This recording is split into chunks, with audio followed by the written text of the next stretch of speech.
People rarely wake up one morning and simply stop loving their family. Usually, the decision begins much earlier, through years of experiences that other people may never see. A comment here, a boundary crossed there, a feeling dismissed, an apology that never really changes anything. Each moment may seem small by itself, but repeated experiences can accumulate into something much heavier. And eventually, the relationship can start feeling less like home and more like a place where you constantly have to protect yourself.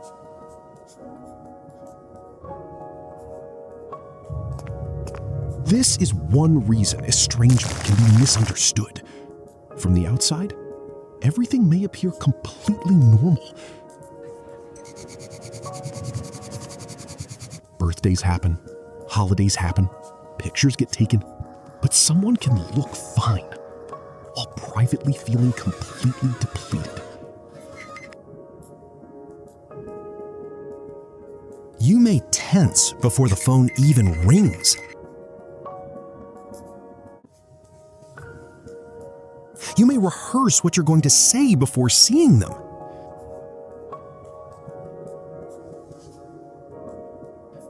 You may learn to stay quiet simply because speaking feels expensive. Then one day, something happens.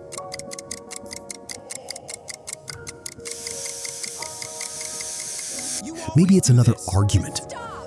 No, I'm not the one. I said stop. Please don't fight. Don't tell me what to do. Maybe it's one more boundary being ignored.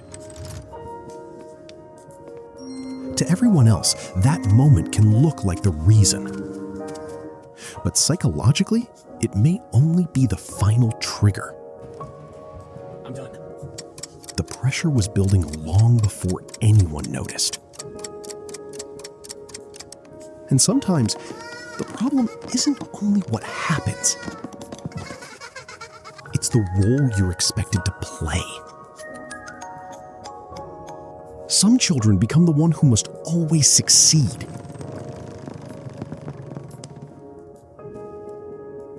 Others become the scapegoat, the person blamed when something goes wrong. I saw everything. I didn't do it. There's nowhere to hide. Some I just think it's learn unfair. to disappear. Yeah, we said we'd talk about it later. Not everything has to be a fight, you two. Others become the peacekeeper, mediator, or emotional caretaker. Don't carry it all alone. Be careful. When that happens for years, responsibility can become confused with love.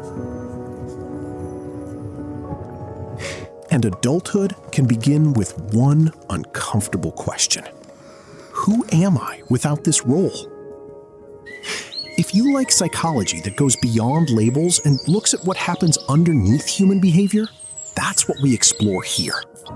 So if that kind of perspective is useful to you, you can subscribe and stay with us.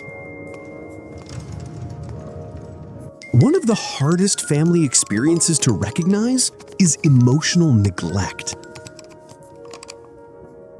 Not necessarily because something terrible happened, but because something important repeatedly didn't happen. You are doing great. Comfort, Thanks. curiosity, emotional safety, being genuinely heard. And sometimes people keep returning, hoping the relationship will finally give them what was missing. Maybe this time they'll listen. Maybe this time it will be different. Eventually, hope itself can become exhausting when nothing actually changes. And this is where guilt becomes complicated. People can feel guilty even when creating distance is helping them. Because guilt doesn't always mean you've made the wrong choice. Sometimes it simply means the relationship mattered to you.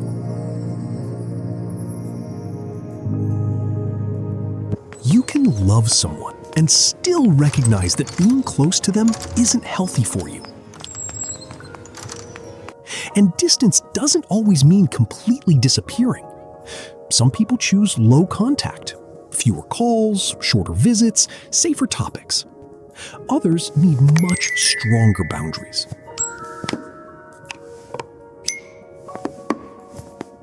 And for some, no contact becomes the clearest boundary they can maintain.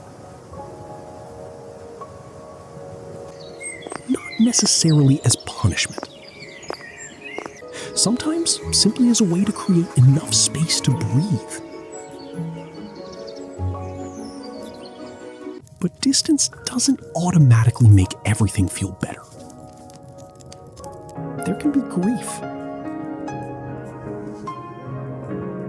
Not only for the relationship you lost, But sometimes, for the relationship you always wished you had. And eventually, something else can happen. Look at you. You begin discovering who you are when you're no longer performing a role. You learn that family can also mean people who make you feel safe enough to be yourself. People you choose. People who respect your boundaries. Because healing isn't always about repairing the old relationship. Good morning, Blue. Looks like Sometimes a beautiful day. It's about building a life where you no longer have to abandon yourself.